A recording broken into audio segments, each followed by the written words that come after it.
گناہ کی من جملہ سزاؤں میں سے ایک سزا یہ ہے کہ انسان کو ضعف حافظہ کا مرض پیدا ہو جاتا ہے، اس کا حافظہ کمزور ہو جاتا ہے اور علم چھن جاتا ہے۔ حضرت امام شافعی علیہ رحمہ آپ فرماتے ہیں کہ میں حضرت امام وکیع بن جراح الکوفی کے پاس گیا اور میں نے ان سے کہا کہ میرا حافظہ کچھ کمزور ہے تو میرے لیے کوئی علاج تجویز کیجیے۔ امام شافعی بہت بڑے شاعر ہیں، انہوں نے اس واقعہ کو اور اس بات کو جو ہے وہ ایک شعر میں بیان کیا۔ فرماتے شکوت عند وکیع سوء حفظی فاوصانی بترک المعاصی، میں امام وکیع کے پاس گیا اور میں نے کہا کہ مجھے سوء حفظ کا عارضہ ہے، میں بھول جانے کا مزاج رکھتا ہوں۔ تو حضرت امام وکیع فرمانے لگے گناہ کرنے چھوڑ دو، اللہ حافظہ مضبوط کر دے گا۔ اب ظاہر ہے حضرت امام شافعی چوریاں تو نہیں کیا کرتے تھے، امام شافعی ڈاکے تو نہیں مارا کرتے تھے،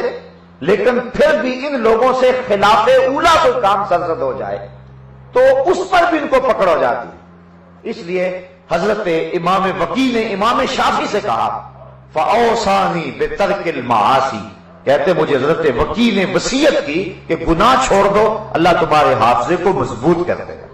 ہمیں بڑی اچھی طرح یاد ہے، ہم ابھی طالب علم تھے اور استادوں کے سامنے زانو تلمس ابھی طے کیے ہی تھے کہ آپ نے ہمیں یہ شعر سنایا، اور کثرت کے ساتھ ہمارے استاد المکرم ہمیں فرمایا کرتے تھے کہ زیادہ رٹا لگانے سے، محنت کرنے سے بھی فائدے ہوتے ہیں، میں اس کا انکار نہیں کرتا، لیکن علم کا نور بیٹا تمہیں تب ملے گا جب تمہیں تقوی کا نور نصیب ہوگا۔ جو طالب علم جتنا نیک اور متقی ہوگا، علم میں اتنا ہی اس کو نور نصیب ہوگا۔ تو جو شخص گناہوں کی دلدل میں پھنس جاتا ہے اس کو جو سزائیں ملتی ہیں ان میں سے ایک سزا یہ ہے کہ اس کا حافظہ کمزور ہو جاتا ہے۔ ایک بزرگ کہتے ہیں کہ میں نے کسی شخص کے ساتھ جو ہے وہ کوئی زیادتی کی، اس کو گالی دی یا کوئی ایسی بات کی، تو فرمایا اس وقت تو مجھے کچھ نہ ہوا، لیکن 40 سال گزرنے کے بعد مجھے پورا قرآن یاد تھا، سارا بھول گیا۔ تو بظاہر انسان کہتا ہے کہ اس سے کیا ہوگا، لیکن یہ گناہ کا وبال ہے کہ انسان کے علم کا نور چھن جاتا ہے اور اس کا حافظہ کمزور ہو جاتا ہے۔ گناہ کے اثرات جو انسان کو پڑتے ہیں اس سے ایک اثر یہ بھی ہے کہ عمر میں بے برکتی پیدا ہو جاتی ہے اور رزق میں بھی بے برکتی پیدا ہو جاتی ہے۔ امام احمد بن حنبل نے اور ابن ماجہ نے اپنی اپنی اسناد کے ساتھ اس روایت کو نقل کیا ہے کہ حضور نے ارشاد فرمایا کہ انسان جب گناہ کرتا ہے تو اس کے رزق کی برکت اٹھا لی جاتی ہے، وہ رزق سے محروم کر دیا جاتا ہے، اور اسی طرح انسان جب گناہوں کی دلدل میں پھنس جاتا ہے تو اس کی عمر کی برکت اٹھا لی جاتی ہے، اور جب وہ نیکیاں کرنے لگ جاتا ہے اللہ اس کی عمر میں برکتیں ڈال دیتا ہے۔ گناہ کے اثرات بد میں سے ایک اثر یہ بھی ہے کہ آدمی کا حیا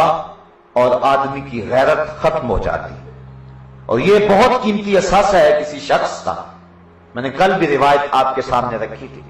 کہ حضور تشریف لے جا رہے تھے، کوئی شخص اپنے بھائی کو حیا کے بارے میں تبلیغ کر رہا تھا،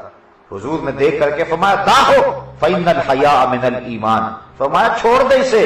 حیا تو ایمان کا حصہ ہے، ایمان ہوگا تو حیا لازمی ہوگا، یہ ہو نہیں سکتا کہ بندہ مومن ہو اور حیا دار نہ ہو۔ جب مومن ہوگا تو آنکھوں میں بھی حیا ہوگا، دل میں بھی حیا ہوگا، اور اگر مومن نہیں ہوگا تو آنکھوں کا حیا بھی لٹ جائے گا اور دل کا حیا بھی باقی نہ رہے گا۔